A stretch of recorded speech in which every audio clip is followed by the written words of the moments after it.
Hey everyone, तो आज हम लोग अल्केन्स देखते हैं। अल्केन्स हम लोग जानते हैं कि अल्केन्स में क्या खास बात होता है कि उसमें सिंगल कोवेलेंट बॉन्ड होता है, कहीं पे भी डबल या ट्रिपल कोवेलेंट बॉन्ड नहीं होता है। दूसरा बात हम लोग ये भी जानते हैं कि इसका फॉर्मूला क्या होता है, CnH2n+2, कि अगर n में अगर 1 रखेंगे, अगर एक कार्बन होगा तो हाइड्रोजन कितना होगा, 4, इस फॉर्मूला के हिसाब से।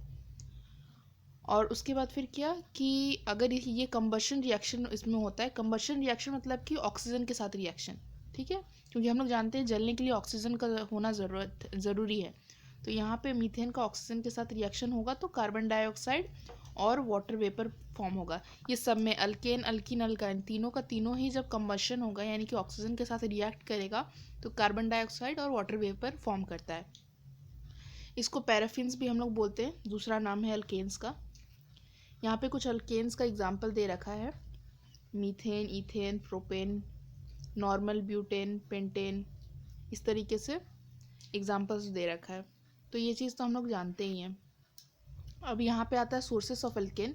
इसको ऐसे ही जस्ट हम लोग देख सकते हैं कि इसका सोर्सेस नेचुरल गैस, पेट्रोलियम होता है, वैसे ये क्वेश्चन नहीं पूछा जाता है। उसके बाद आता है कि आइसोमेरिज्म। जब हम लोग आइसोमेरिज्म वाला टॉपिक पढ़े थे इससे पहले वाला लेक्चर में, तब हम लोग देखे थे कि आइसोमर्स होता क्या है, ठीक है। तो यहाँ पे अल्केन्स जो होता है with more than 3 carbon atoms form isomer. Isomer form होने के लिए 3 से ज़्यादा कार्बन एटम होना चाहिए, 3 भी नहीं, 3 से ज़्यादा, यानी मिनिमम 4, ठीक है। तो मिनिमम 4 में हम लोग ब्यूटेन का देखते हैं। ब्यूटेन में कितना आइसोमर बनेगा, 2 आइसोमर बन रहा है इसमें, एक तो स्ट्रेट चेन और एक 3 कार्बन का चेन, और उसमें एक इधर ब्रांच निकल रहा है, तो ये दोनों क्या हो गया, चेन आइसोमर हो गया, क्योंकि इसमें 4 कार्बन का चेन बन रहा है, इसमें 3 कार्बन का चेन बन रहा है। फिर हम लोग नेक्स्ट देखते हैं पेंटेन। पेंटेन में ये एन पेंटेन हो गया, नॉर्मल पेंटेन, क्योंकि स्ट्रेट चेन है। फिर और कौन कौन सा आइसोमर बन रहा है इसका, आइसोपेंटेन भी एक बन रहा है और एक नियोपेंटेन भी बन रहा है, यानी इसका 3 आइसोमर बन रहा है पेंटेन का, ठीक है। नियो हम लोग जानते हैं यहाँ पे जब एक कार्बन 4 कार्बन से जुड़ा हुआ होता है तो उसको हम लोग नियो बोलते हैं। फिर हम लोग मीथेन, इथेन का देखते हैं ऑकरेंस। मीथेन को हम लोग मार्स गैस भी बोलते हैं क्योंकि ये मार्शी एरियाज में प्रोड्यूस होता है। ये सब उतना इंपॉर्टेंट नहीं है, इससे क्वेश्चन नहीं पूछा जाता है, इसलिए जल्दी थोड़ा निकल रहा है। इससे पहले आइसोमर वाला जो है उससे पूछा जाता है, वो एक्चुअली आइसोमर वाला टॉपिक में आता है, ठीक है। अब मीथेन, ये क्वेश्चन पूछा जाता है कि मीथेन ग्रीन हाउस गैस होता है, ठीक है, ये क्वेश्चन इंपॉर्टेंट है कि मीथेन ग्रीन हाउस गैस होता है। ग्रीन हाउस गैस असल में होता क्या है, जो एब्जॉर्ब कर लेता है heat radiation from the earth. जैसे कि शाम के टाइम में जब हीट, जैसे कि सूरज ढल चुका है, अब हीट जो है अर्थ से बाहर जा रहा है, तो वो अगर पूरा का पूरा हीट अर्थ से बाहर चला जाएगा, एटमॉस्फेयर से बाहर चला जाएगा, तो टेम्परेचर बहुत ज़्यादा डाउन हो जाएगा, और टेम्परेचर बहुत ज़्यादा डाउन हो जाएगा तो दिक्कत हो जाएगा, तो कुछ हीट को ट्रैप करके रखना होता है। तो ये काम होता है ग्रीन हाउस गैस का, ठीक है। अब ये जो मीथेन है ये 20 times more effective in trapping heat in comparison to carbon dioxide. Carbon dioxide भी एक ग्रीन हाउस गैस होता है, और मीथेन जो है वो 20 टाइम्स ज़्यादा इफेक्टिव होता है कार्बन डाइऑक्साइड से। यानी कि अगर ये सब का अमाउंट बहुत ज़्यादा एटमॉस्फेयर में बढ़ जाएगा तो फिर ग्लोबल वार्मिंग होगा। तो बहुत ज़्यादा भी नहीं होना चाहिए, बहुत कम भी नहीं होना चाहिए, बैलेंस होना चाहिए। अब स्ट्रक्चर ऑफ मीथेन। मीथेन का स्ट्रक्चर हम लोग कैसे ड्रॉ करते हैं, हम लोग सिंपली इस तरीके से ड्रॉ कर देते हैं, लेकिन एक्चुअली में ऐसा स्ट्रक्चर नहीं होता है। असल में उसका स्ट्रक्चर टेट्राहेड्रॉन होता है, मतलब एक पिरामिड की तरह। कार्बन यहाँ होगा तो पिरामिड में किस तरीके से, और एक उधर होगा, ठीक है। तो पिरामिड यहाँ पे इसको अगर हम देखें तो पिरामिड टाइप का होता है। फिर आता है लेबोरेटरी प्रिपरेशन ऑफ मीथेन, यहाँ से क्वेश्चन बनना शुरू होता है, ठीक है, और बहुत इंपॉर्टेंट क्वेश्चन यहाँ से बनता है। तो इम्पॉर्टेंट क्या है लेबोरेटरी प्रिपरेशन ऑफ मीथेन में, रिएक्टेंट्स, कि रिएक्टेंट्स क्या क्या होना चाहिए। सोडियम इथेनॉइड यानी कि सोडियम एसीटेट और सोडा लाइम, इसका रिएक्शन होगा, मतलब इसका रिएक्टेंट्स होगा। Soda lime is in the form of white porous mass और granules. It is a mixture of sodium hydroxide and calcium oxide. तो यहाँ पे जो सोडा लाइम बोल रहा है, ये सोडा लाइम है आखिर है क्या, सोडा लाइम मिक्सचर है सोडियम हाइड्रोक्साइड और कैल्शियम ऑक्साइड का, ठीक है। अब यहाँ पे प्रोसीजियर दे रखा है, प्रोसीजियर इंपॉर्टेंट नहीं है, इससे कभी क्वेश्चन नहीं पूछा गया है प्रोसीजियर से। ठीक है। क्वेश्चन कहाँ से पूछा जाता है? क्वेश्चन पूछा जाता है इस रिएक्शन से, इस रिएक्शन से पूछा जाता है। तो ये क्या है? ये हो गया सोडियम इथेनॉइड। ठीक है, यहाँ पे 2 कार्बन हम लोग को दिख रहा है, इसीलिए सोडियम इथेनॉइड, क्योंकि हम लोग 2 के लिए क्या यूज़ करते हैं? एथ वर्ड यूज़ करते हैं। तो यहाँ पे अभी हम लोग रिएक्टेंट्स देखे थे, क्या था? सोडियम इथेनॉइड और सोडा लाइम। सोडा लाइम क्या हो गया? NaOH और CaO, ये दोनों का मिक्सचर को साथ में हम लोग सोडा लाइम बोल रहे हैं, सोडियम हाइड्रोक्साइड और कैल्शियम ऑक्साइड का मिक्सचर को। अब ये रिएक्शन से क्वेश्चन पूछा जाता है। ठीक है, तो क्या पूछ सकता है? एक तो डायरेक्टली पूछ सकता है कि लेबोरेटरी में हम लोग मीथेन कैसे प्रिपेयर कर सकते हैं। फिर पूछ सकता है कि अगर सोडियम एसीटेट या फिर इस तरीके से पूछ सकता है, सोडियम एसीटेट का रिएक्शन अगर हम लोग सोडियम हाइड्रोक्साइड के साथ करेंगे तो क्या होगा, मतलब इसी को घुमा फिरा के पूछेगा। या फिर पूछ सकता है कि मीथेन बनाने के लिए लेबोरेटरी में अगर हम लोग मीथेन बना रहे हैं तो उसके लिए क्या क्या कंडीशन चाहिए, तो 300 डिग्री सेंटीग्रेड चाहिए, कैल्शियम ऑक्साइड चाहिए। तो इस तरीके से ये पूरा रिएक्शन को घुमा फिरा के किसी भी तरीके से पूछ सकता है। ठीक है, फिर यहाँ कलेक्शन के बारे में दे रखा है कि हम लोग किस तरीके से कलेक्ट करते हैं, ये भी कलेक्शन भी इम्पॉर्टेंट नहीं है। तो हम लोग मीथेन का देख लिए प्रिपरेशन, अब हम लोग ईथेन का प्रिपरेशन देखते हैं। तो फिर क्या इंपॉर्टेंट है? रिएक्टेंट जानना इंपॉर्टेंट है कि क्या क्या रिएक्टेंट यूज़ होगा। इसमें सोडियम प्रोपेनोएट यूज़ होगा, जिसको हम लोग सोडियम प्रोपियोनेट भी बोलते हैं। ठीक है, तो इससे पहले हम लोग क्या यूज़ किए थे? इससे पहले हम लोग सोडियम इथेनॉइड यूज़ किए थे। ठीक है, और यहाँ पे सोडियम प्रोपेनोएट यूज़ कर रहे हैं, यानी कि 3 कार्बन का। यहाँ देखो, यहाँ पे कार्बन का यहाँ CH3 है, यहाँ पे C2H5 है, और बाकी सब चीज़ सेम है। तो यहाँ पे क्या हुआ कि यहाँ पे मीथेन बना और यहाँ ईथेन बन जा रहा है। ठीक है, इसका कलेक्शन भी वैसे ही होगा। इंपॉर्टेंट क्या है? रिएक्शन इंपॉर्टेंट है, दोनों में रिएक्शन इंपॉर्टेंट। रिएक्शन एकदम लिख के प्रैक्टिस कर लेना होगा, क्योंकि रिएक्शन को घुमा फिरा के किसी भी तरीके से पूछ सकता है। प्रीवियस ईयर क्वेश्चन देख लेना किस किस तरीके से पूछा है। अब other method of preparation of methane and ethane, और किस किस तरीके से हम लोग मीथेन और ईथेन को प्रिपेयर कर सकते हैं। तो पहला है आइडोमीथेन को यूज़ करके। आइडोमीथेन मतलब ये देखो, ये आइडोमीथेन है। आइडोमीथेन को अगर हम लोग यूज़ करेंगे, इसमें हम लोग क्या डाल रहे हैं? Nascent hydrogen. नेसेंट हाइड्रोजन क्यों बोलते हैं? अगर सिर्फ हाइड्रोजन बोलेंगे तो वो H2 हो जाएगा। नेसेंट हाइड्रोजन मतलब सिंगल हाइड्रोजन का मॉलिक्यूल। ठीक है, और ये हम लोग 2 ले रखे हैं। तो अगर हम लोग आइडोमीथेन के साथ नेसेंट हाइड्रोजन का रिएक्शन करवाएंगे तो मीथेन बनेगा, और अगर हम लोग ब्रोमो इथेन के साथ नेसेंट हाइड्रोजन का रिएक्शन करवाएंगे तो ईथेन बनेगा। ठीक है, इसमें क्या हम लोग को डालना पड़ता है? जिंक पाउडर और डाइल्यूट HCl डालना पड़ता है।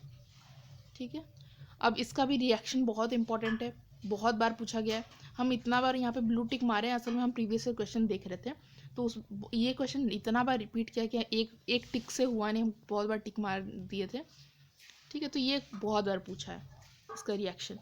अब उसके बाद फिर इधर देखो, यहाँ पे दे रखा है सेकेंड प्रोसेस कैसे बनाए, थर्ड। ये ना सिलेबस में है और ना कभी पूछा गया है। वर्ज रिएक्शन ये डार्क से लिखा हुआ तो है, लेकिन 11th-12th में जब पढ़ोगे तो ये रिएक्शन इंपॉर्टेंट होता है। लेकिन हम लोग का 10th के लेवल पे ना ये सिलेबस में मेंशन्ड है, ना कभी प्रीवियस ईयर क्वेश्चन में पूछा गया है, तो ये पढ़ने का ज़रूरत नहीं है। लेकिन आइडोमीथेन वाला बहुत बार पूछा गया है और सिलेबस में भी मेंशन्ड है। ठीक है, फिजिकल प्रॉपर्टीज़ ना सिलेबस में मेंशन है, ना कभी पूछा गया है। नॉलेज के पॉइंट ऑफ व्यू से पढ़ना चाहते हो तो पढ़ लेना। ठीक है, फिर केमिकल प्रॉपर्टीज़, ये सिलेबस में है, क्वेश्चन भी पूछा जाता है।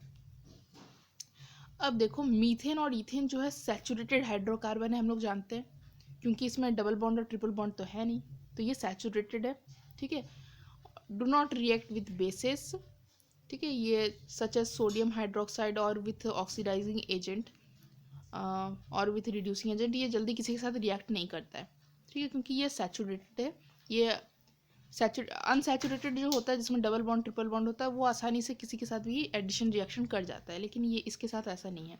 तो इसका कुछ केमिकल प्रॉपर्टीज़ हम लोग देखते हैं। पहला केमिकल प्रॉपर्टी है कंबशन। ठीक है, तो कंबशन में हम स्टार्टिंग में ही बोले थे कि ऑक्सीजन के साथ रिएक्शन होगा।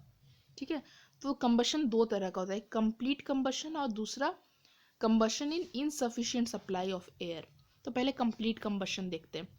कंप्लीट कंबशन जब होगा मीथेन और इथेन का, तो ब्लूइश नॉन सूटी फ्लेम यहाँ पे फॉर्म होगा और कार्बन डाइऑक्साइड और वाटर फॉर्म होगा, ये हम लोग जानते हैं। कार्बन डाइऑक्साइड वाटर फॉर्म होता है कब, जब कंप्लीट कंबशन होता है। क्वेश्चन क्या पूछा गया है, ये वाला रिएक्शन पूछा गया है, ठीक है। तो ये रिएक्शन भी पूछ सकते हैं, तो दोनों रिएक्शन हमको ढंग से करना होगा।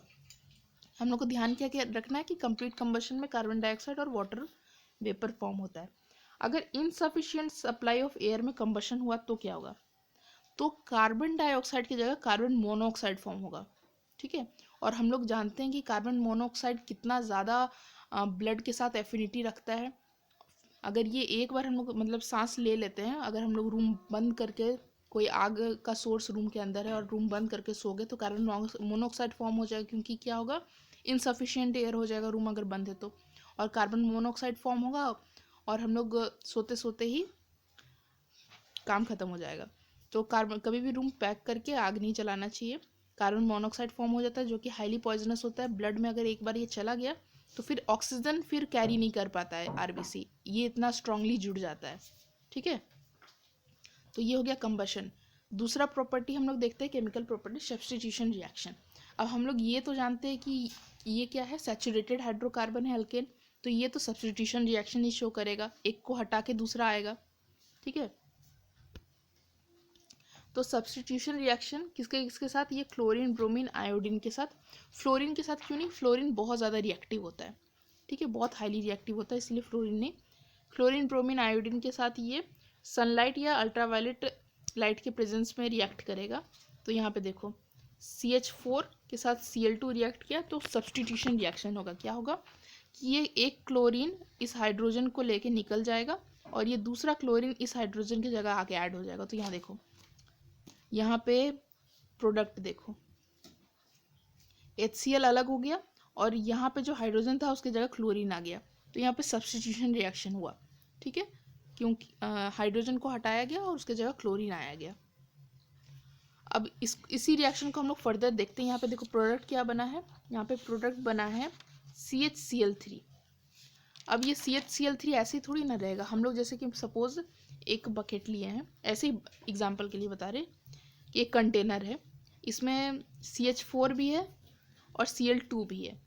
तो क्या होगा कि CH4 CH3Cl में कन्वर्ट होगा, तो ये CH3Cl भी इसी के अंदर रहेगा और इसी के अंदर Cl भी प्रेजेंट होगा, तो ये Cl वापस से CH3Cl के साथ रिएक्ट करेगा, ठीक है। तो अब देखो CH3Cl के साथ वापस Cl2 रिएक्ट करेगा, यानी कि फिर से एक हाइड्रोजन हटेगा, एक HCl निकलेगा, इसका एक क्लोरीन और इसका एक हाइड्रोजन HCl बनाएगा और एक क्लोरीन यहाँ ऐड हो जाएगा, तो CH2Cl2 फॉर्म होगा। फिर वापस ये CH2Cl2 जो है Cl2 के साथ रिएक्ट करेगा और CHCl3 फॉर्म करेगा, क्लोरोफॉर्म।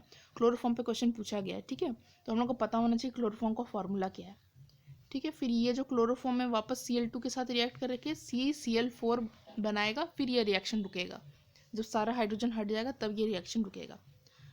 अब ये जो सब्स्टिट्यूएंट प्रोडक्ट बना है, यानी ये सब इससे पहले जो हम लोग देखे हैं ये भी, ठीक है, CHCl3 भी इससे पहले था ना, वो भी सब्स्टिट्यूएंट प्रोडक्ट है। इन सारे सब्स्टिट्यूएंट प्रोडक्ट को हम लोग सेपरेट कर सकते हैं फ्रैक्शनल डिस्टिलेशन की मदद से, क्योंकि इन सब का बॉइलिंग पॉइंट अलग होता है, ठीक है। अब यहाँ तो हम लोग किसके साथ देखें, मीथेन के साथ देखें, यहाँ इथेन के साथ भी दे रखा है, सेम है, हाइड्रोजन हटाते जाएंगे क्लोरीन ऐड करते जाएंगे, हाइड्रोजन हटाएंगे एक क्लोरीन ऐड करेंगे, वैसे ही करते करते जब सारा हाइड्रोजन हट जाएगा तो फिर ये रुक जाएगा, ठीक है। अब यहाँ पे देखो थर्ड नंबर में यहाँ पे कैटालिटिक ऑक्सीडेशन ऑफ अल्केन, उसका फोर्थ नंबर में शायद कुछ और भी है, वो दोनों ना सिलेबस में है और ना कभी पूछा जाता है, ठीक है, इसीलिए उसको हम मेंशन नहीं कर रहे हैं। तो जो सिलेबस में आप पूछा जा रहा है उसको हम बता दे रहे हैं। ये कैटालिटिक ऑक्सीडेशन ऑफ अल्केन जो थर्ड नंबर है और फोर्थ में शायद कुछ और भी है, वो दोनों सिलेबस में नहीं है और पूछा भी नहीं गया है। तो यूजेस देखते हैं।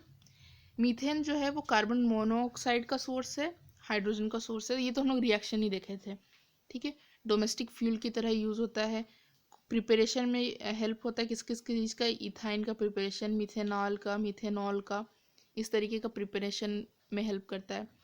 इथेन जो है वो इथिन बनाने में, इथेनॉल बनाने में, ये भी एक गुड फ्यूल है।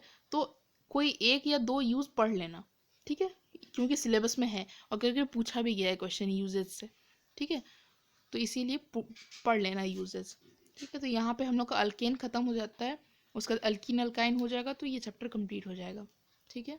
बाय।